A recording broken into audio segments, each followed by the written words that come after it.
오늘 사건 상황실에 전해진 화제의 뉴스입니다. 한 가죽 공장에서 폭발 사고로 추정되는 화재가 발생했습니다. 담벼락 사이에 건물 잔해들이 쌓여 있습니다. 공장은 뼈대만 남은 채 폐허로 변해버렸는데요.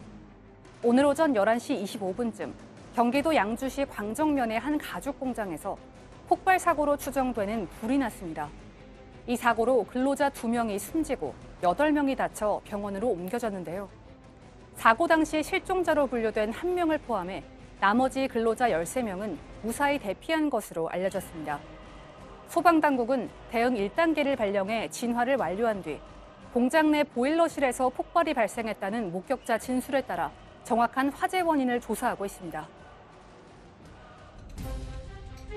공금을 횡령한 혐의를 받는 육군 부사관이 해외에서 체포됐습니다.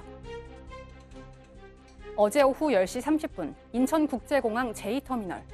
흰 마스크로 얼굴을 가린 남성이 공항에서 빠져나옵니다. 얼마 전 무단 결근한 뒤 갑자기 잠적한 육군 부사관인데요. 경찰에 따르면 남성은 군 재정 담당관으로 복무하면서 부대 복지회관 투자금 4억 원을 횡령한 혐의를 받고 있습니다. 군은 경위를 조사하던 중 남성이 해외로 도피한 사실을 파악했고 이에 경찰과 공조수사를 벌였는데요. 이후 경찰은 인터폴 적색 수배를 발부받아 베트남 공안부에 피의자 검거를 요청했고 지난 21일 베트남 다낭에서 체포에 성공했습니다. 군은 횡령 경위 등을 파악해 남성의 신병 처리를 결정할 방침입니다. 이국종 교수가 아주대병원 권역외상센터장 보직 사임원을 제출했습니다.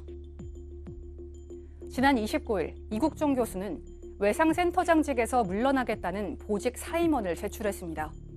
그동안 이 교수는 다음 달 첫 출근해서 공식적으로 보직 사임원을 제출할 것으로 알려졌었는데요.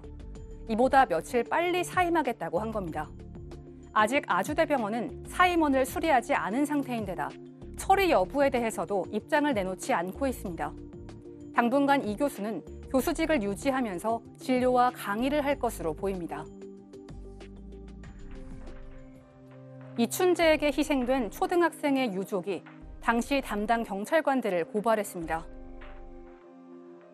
유족 측은 지난 29일 당시 담당 경찰관들을 허위 공문서 작성, 직무유기, 범인 도피 등의 혐의로 검찰과 경찰에 고발했다고 어제 밝혔는데요. 이어 당시 사건을 담당한 경찰관들이 피해자의 사체를 은폐하고 허위로 진술조서를 작성한 점 등은 범인 도피죄와 직무유기죄에 해당한다고 말했습니다. 앞서 경찰은 당시 형사계장과 형사 등 2명을 입건한 바 있지만 공소시효가 지나 처벌할 근거가 없는 것으로 알려졌는데요. 유족 측은 일부 범죄는 공소시효가 지나지 않아 처벌이 가능하다며 공소시효 경과 여부에 유연한 판단을 기대한다고 당부했습니다. 자, 이춘재가 자백한 연쇄 살인 사건 중에 하나죠. 화성 초등생 실종 사건의 피해자 유족이 사건을 은폐한 당시 담당 경찰관들을 고발을 했습니다.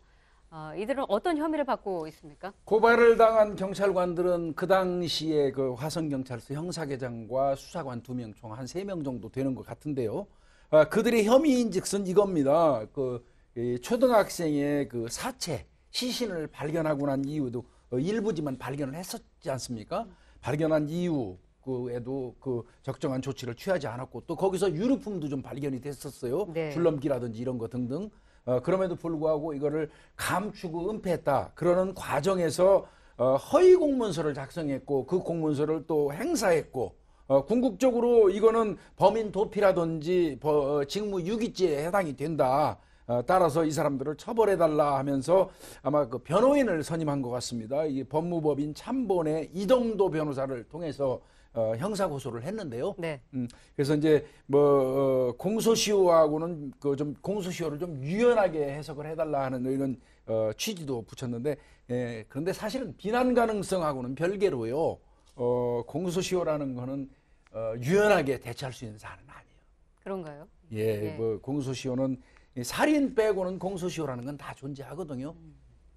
그러니까 앞서서 경찰이 당시 담당 경찰관 2명을 입건을 하긴 했지만 말씀하신 대로 공소시효가 지났기 때문에 형사처벌은 받지 않을 것이다 이렇게 알려졌었는데 유족 측은 형사처벌이 가능하다 이런 주장을 하고 있어요. 네, 일단 이제 변호사를 통한 주장입니다. 그러니까 이 변호사의 의견은 뭐냐면 범인이 계속 도망 다니고 있는 동안은 범인이 잡히지 않은 데까지는 범인 도피죄라는 게 끝나지 않은 게 아니냐. 그러니까 지난해 이춘재가 자백할 때까지는 계속해서 범인 도피 중이었으니까 예. 그때 자백한 이후부터 공소시효가 진행을 하고 또 그때까지는 계속해서 범인을 잡아야 되니까 직무도 계속 해야 되는 거 아니냐. 그러니까 퇴직을 할 때까지는 최소한 직무가 계속 유지되고 있는 상태였다고 하는데 그러니까 주장 취지는 알 것 같아요. 그러니까 그런 부분에서 좀 더 공권력이 열심히 노력해 달라는 의미지만 문제는 이거는요. 이 앞서 이제 말씀하신 것처럼 이미 현행 법사로는 공소시효가 끝났고 설령 바꾸더라도 앞으로 이렇게 바꿀 수는 있을지 몰라도 네. 이미 끝난 사건을 이렇게 할 가능성은 거의 없습니다, 사실.